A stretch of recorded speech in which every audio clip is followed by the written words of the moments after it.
You know how in the gym you constantly hear that no pain, no gain mantra? Oh, It's yeah. almost like this sacred rule, right? Especially when we talk about pushing to like complete muscle failure in resistance training. It really is. This idea that you haven't worked hard enough unless you're just absolutely spent at the end of a set. People pushing through reps, maybe with terrible form, just convinced those last shaky ones are the magic bullet. Exactly. It's such a powerful idea. It's really stuck around. Well, today we're actually going to dive into some research that might just make you pump the brakes on that a little bit. Yeah. We're doing a deep dive into a study that basically asks if constantly hitting muscle failure is really the most effective way to build strength and, improve athletic performance. Right. We've been digging into this really fascinating piece of work. It was published in the Scandinavian Journal of Medicine and Science in Sports, Okay. and it directly compared two different ways of approaching resistance training head to head to see what results you get from each. All right, so lay it out for us. What was the key difference between these two training methods they looked at? So the core difference really was all about when the participants stopped their sets. You had one group, the study called them VL20. VL20. Okay. They stopped lifting when their lifting speed, their velocity dropped by 20%. Just 20%. Just 20%. Then the other group, VL40, they kept going until their speed dropped by a much bigger chunk, 40%. 40%. Wow. Okay, so that VL40 group, they were getting much, much closer to that feeling of total muscle failure, Oh, right? absolutely. Much closer. So one group is kind of calling it quits well before they're completely tapped out. The other's really pushing those limits. And the big question is which way actually worked better? That's the million-dollar question. And hopefully, by the time we're done here, you'll have a much clearer picture of how you might want to fine-tune your own resistance training. Right. Figure out if you really need to push to the absolute brink every single time, depending on what you're actually trying to achieve: strength, power, muscle growth. Exactly. Whether you need that absolute failure point for your specific goals. Okay, let's get down to the nuts and bolts of this study then. Yeah. Who were the participants? Who were these people putting their bodies on the line? Right. So the researchers got 22 young, healthy men. And importantly, these guys already had like a good bit of experience with resistance training. So not beginners. Definitely not beginners. They've been training consistently for over a year, doing exercises like the squat, which was the main lift they used in this study. And how did they divide them up? You mentioned VL20 and VL40. Yeah, they were just randomly assigned. 12 guys went into the VL20 group, the 20% velocity drop group, Okay. and 10 went into the VL40 group, aiming for that bigger 40% drop.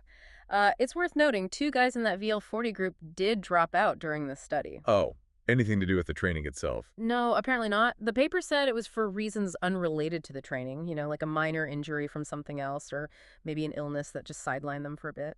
Gotcha. Okay, so both groups are squatting 8 weeks, twice a week. What about the weight on the bar? Was that the same for everyone? Yes, and this is a really, really important point. Both groups trained with the same relative load. So the same percentage of their 1 rep max, their 1 RM. Okay. They started around 70% of their 1 RM, and then it gradually increased over the 8 weeks up to about 85%. So it got progressively harder. Right. But here's where it gets kind of cool and maybe a bit technical. The actual weight on the bar wasn't fixed week to week. It was adjusted based on how fast they were lifting. Ah, velocity-based training. Exactly. They measured something called mean propulsive velocity, or MPV, Okay. and they used a special device, a T-force system apparently, to track the speed of every single rep, like in real time. So the lifters got immediate feedback. Yep, instant feedback. Yeah. And both groups did 3 sets of squats each workout with a pretty decent rest in between 4 minutes. 4 minutes, okay. And just so we're crystal clear, the only real difference was when they racked the weight. That was the key manipulation. VL20 stopped as soon as their average speed, that MPV, dropped by 20% compared to their fastest rep in that set. Okay. VL40, they had to keep pushing until their speed dropped off by that full 40%. So yeah, the VL40 guys were consistently banging out more reps per set. Makes sense. And obviously, to see what actually happened, they took a whole bunch of measurements before and after those 8 weeks. Oh yeah, a whole battery of tests. Yep. They looked at several key things. First, muscle size. They used MRI scans for the thigh muscles. The whole muscle view. Exactly. And they also took tiny muscle biopsies from the vastus lateralis. That's one of the big quad muscles on the outside of your thigh. Ouch. What do they look for in the biopsies? They examined the actual size of individual muscle fibers, the cross-sectional area, or CSA, and also what type of fibers they were. Okay, so size changes covered. What about strength? How much stronger did they actually get? Good question. They measured the classic 1RM squat, the absolute max weight for one rep standard. But they also went deeper and looked at their whole load velocity profile. What does that tell you? Think of it like a map of their strength across a whole range of weights. It shows how much force they can produce at different speeds. It's a much more complete picture than just that single 1RM number. Right, more comprehensive. Okay. Okay. And then performance, like athletic ability, power. Yep. They measured power using the counter movement jump, the CMJ. It's a really common test for lower body explosiveness. Okay. And they also timed them in a 20-meter sprint, see if they got any faster. And those biopsies you mentioned, they gave them an even closer look at the muscle tissue itself. They did. They used a technique called ATK's histochemistry to identify the different fiber types, type I, type II, type IX. Okay. And they also analyzed something called myosin heavy chain isoforms, MHC. MHC, what's that about? These are basically the proteins inside the muscle fibers that determine how fast and how powerfully they can contract. So you're really getting down to the molecular level of how the muscle is adapting. Wow, okay. That is super thorough. They really looked at this from all angles. They really did. All right, let's get into the juicy stuff. The results. What did they find about strength gains? Did one group pull ahead? Well, this is where it starts getting really interesting. Both groups showed significant increases in their 1RM squat strength, which you'd hope for after 8 weeks of squatting. You would hope so, yeah. The VL20 group, remember, stopping earlier, they saw an 18% improvement. Very solid. 18%, nice. And VL40. The VL40 group, pushing closer to failure, also made good gains, 13.4%. Okay, so both got stronger. But 18% versus 13.4%, was that difference significant? That's the kicker. Statistically, there was no significant difference between the groups in terms of 1RM strength gains. Wow. So wait, the group doing significantly less work, stopping way earlier, Yep. got just as strong, at least by the 1RM measure. Pretty much. It really challenges that idea that you have to grind out every last rep to maximize strength gains. That is a huge takeaway already. What about that velocity profile stuff? Did that show anything different? It did add a bit more nuance. Both groups got better at lifting across all the weights they tested, especially the heavier loads, the ones they moved slower than 1 meter per second. Their average MPV improved there. Okay, so improvements across the board on heavy stuff. Yes. But when they looked specifically at lifting lighter loads, things moving faster than 1 meter per second. Yeah. The VL20 group showed improvement in their average speed there too, but the VL40 group didn't. Huh.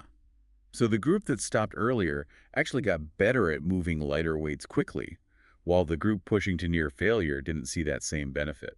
That's what the data suggests. It kind of hints that stopping earlier might be better for preserving or even improving your ability to generate velocity with lighter weights. Interesting. Okay, so strength gains were similar, maybe a slight edge for VL20 in velocity with lighter loads.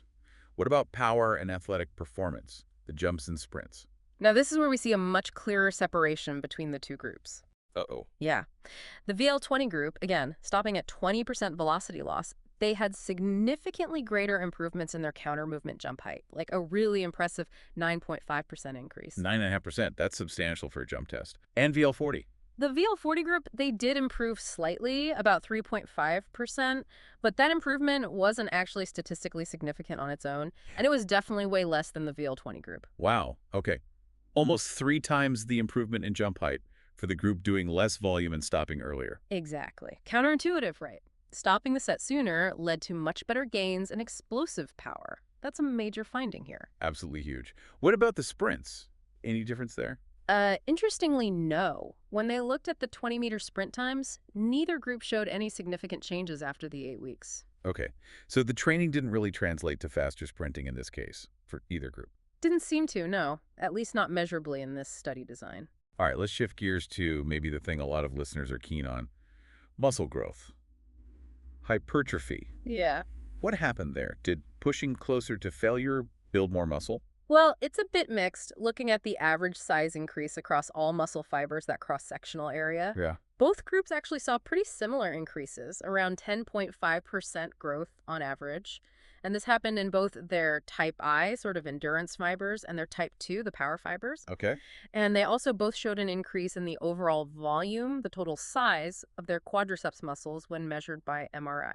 So at first glance, maybe similar muscle growth despite the different training styles. That's what it looks like initially. But when the researchers zoomed in on the individual muscles within the quads, Ah, okay. There's more to it. there's more to it. They found that the VL40 group, the ones training closer to failure, had a significantly greater increase in the combined size of two specific muscles, the vastus lateralis and the vastus intermedius. Those are two of the four quad muscles, right? Exactly. The VL40 group saw a 9% increase in the volume of those two combined, whereas the VL20 group only saw about a 3.4% increase there. Okay, that's a pretty big difference. 9 versus 3.4%. What about the other quad muscles? The vastus medialis, that teardrop muscle on the inside that grew similarly in both groups, and the rectus femoris, the one that runs down the front, that didn't really change much in either group. So it seems like if your specific goal is bulking up that outer quad, the vastus lateralis and that deeper vastus intermedius. Then yeah, pushing closer to failure like the VL40 group did might actually give you an edge for hypertrophy in those specific muscles. That is really interesting. So the extra stress really targeted those particular muscles more. That seems plausible. The greater metabolic stress, maybe the higher mechanical tension from those later, slower reps in the VL40 group, that seems to be a stronger signal for growth in those specific vasta muscles. Fascinating. Now, you mentioned those biopsies also looked at fiber types. Did pushing closer to failure change the type of muscle fibers people had? So, using that first method, the AT-PACE histochemistry, they didn't actually see significant shifts in the overall percentages of type IIA or IAX fibers in either group. Okay, so no major fiber type shifts overall. Not with that method. However, when they did the deeper dive, looking at those myosin heavy chain isoforms, the MHC proteins. Yeah, the ones related to speed and power. Exactly. They found something pretty significant in the VL40 group. What was that? They saw a significant decrease in the percentage of MHCIX. Remember, that's the fastest, most powerful type of human muscle fiber. Uh-oh. So the group training closer to failure actually lost some of their fastest fiber type. That's what the analysis showed. Meanwhile, in the VL20 group, the percentage of MHC-IAX stayed pretty much the same. It didn't change. That sounds like it could be a crucial difference, losing those super fast fibers. Maybe that explains why the VL40 group didn't improve as much on the jump test. That's a very likely explanation. It fits perfectly, right? The VL20 group stopped earlier, did more reps at higher velocities, maintained their profile of fast MHC-IX fibers, and saw better jump improvements. Yeah. The VL40 group pushed harder, maybe induced more fatigue, saw a shift away from those fastest fibers, and their explosive power didn't improve as much. It really highlights how specifically the body adapts. Okay, let's circle back quickly to the actual training experience. You said VL40 did more reps. How much more work were they actually doing? And how tired did they get? The difference was pretty stark. Over the 8 weeks, the VL40 group cranked out 40% more total repetitions. Oh, 40%. Yeah, a huge amount more. And they performed about 36% more total work, like load times distance. Wow. And did they actually feel like they were hitting failure? Oh, yeah. The study reported that the subjects in the VL40 group reached what they perceived as muscle failure in over half of their training sets, about 56% of the time. That sounds unpleasant. Consistently failing on over half your sets. Yeah, pretty grueling, I imagine. Whereas the VL20 group, by definition, was consistently training at a faster average velocity and stopping well short of that failure point. Right. Okay, so let's try and, piece all this together. Yeah. What's the big picture interpretation here? How do we make sense of all these findings? Well, if we synthesize it, it looks like training with less velocity loss stopping earlier, like VL20, resulted in pretty much the same strength gains, at least for 1RM. Yeah. But significantly better improvements in explosive power, that jump height. And this was despite doing, considerably less total training volume. Which seems backward at first glance. It does. Yeah. But the researchers suggest, and it makes sense, that maybe performing more of their reps while maintaining that higher velocity, That could be a better stimulus for targeting the fast twitch fibers needed for explosive stuff. And they weren't accumulating as much fatigue in each set, right? Exactly. Less neuromuscular fatigue, which might allow for better quality reps throughout the workout and maybe better recovery between sessions too. Okay, so you're basically training fast to be fast. Kind of, yeah. You're emphasizing the speed component.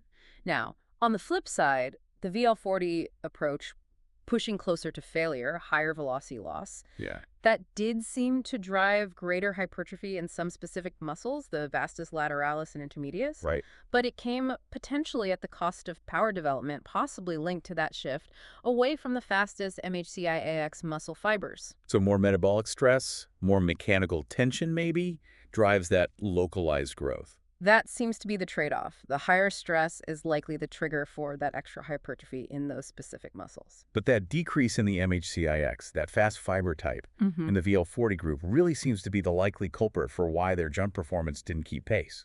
I think that's the most logical explanation based on their data. The body adapts very specifically to the demands placed on it, trains slower, potentially lose some top-end speed capacity. Okay, so this is all super interesting from a research perspective, but what does it mean for, the person listening right now? How should they think about applying this to their own workouts? Yeah, great question. There are some really practical takeaways here, I think. First, if your main goal is maximizing strength and explosive power, maybe you're an athlete or you just like being powerful, Yeah. you might actually benefit from focusing on training with less velocity loss. Stopping your sets a bit earlier, even if it means fewer reps, you're prioritizing the quality and speed of each lift. Okay.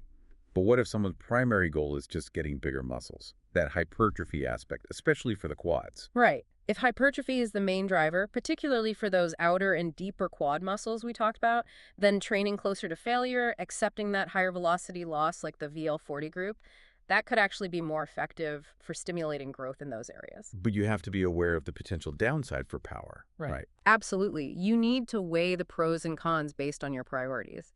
Is maximal size in those specific muscles worth a potential dip in explosiveness? It depends on your goals. And it's also just really good to know that you don't necessarily have to absolutely destroy yourself on every single set to get significantly stronger. That's a massive point from this study. Stopping a few reps short of total failure might let you maintain better form, higher training quality overall, Yeah. and it could even help with recovery between workouts. Better recovery often means better progress long term. And maybe paying attention to your lifting speed, how much it slows down during a set, could be a useful tool, even if you don't have fancy equipment. Totally. Even just subjectively noticing when your bar speed really starts to tank, Yeah. that can give you valuable feedback. It helps you gauge intensity and decide when stopping the set aligns best with whether you're prioritizing speed and power or pushing for that hypertrophy stimulus. It's definitely a more nuanced approach than just like pick a number of reps and go until you can't anymore. For sure. It adds another layer to auto-regulating your training. So to kind of boil it all down, this research really throws some cold water on that simplistic no pain, no gain idea, at least in terms of always needing to train to failure. Yeah, I think that's fair. The degree of fatigue you accumulate in a set, which is reflected in that velocity loss, it clearly has different effects. Different outcomes for strength, for power, for muscle growth. It's not a one-size-fits-all, more is always better situation. And understanding these differences, even just conceptually, can help you make your training much more efficient and really like dial it in for your specific goals. Exactly. And, this brings up a really interesting question for you, the listener, to think about. Yeah. Considering your own main training goals right now, how might you adjust your approach? Like, how much fatigue or velocity loss are you typically aiming for in your sets? Could you maybe benefit from stopping a bit earlier sometimes, focusing on speed? Or conversely, maybe pushing you a bit closer to failure on certain exercises might be more advantageous if hypertrophy in a specific muscle is what you're really chasing. Precisely. It gives you something concrete to think about and maybe experiment with in your own training. Definitely food for thought. And obviously, this was just our deep dive into this one specific study. There's a whole world of research on this. Oh, absolutely. Velocity-based training is a big field. So we definitely encourage you to, look into it further if this sparked your interest. See how these principles of velocity loss and fatigue management might fit into your routine.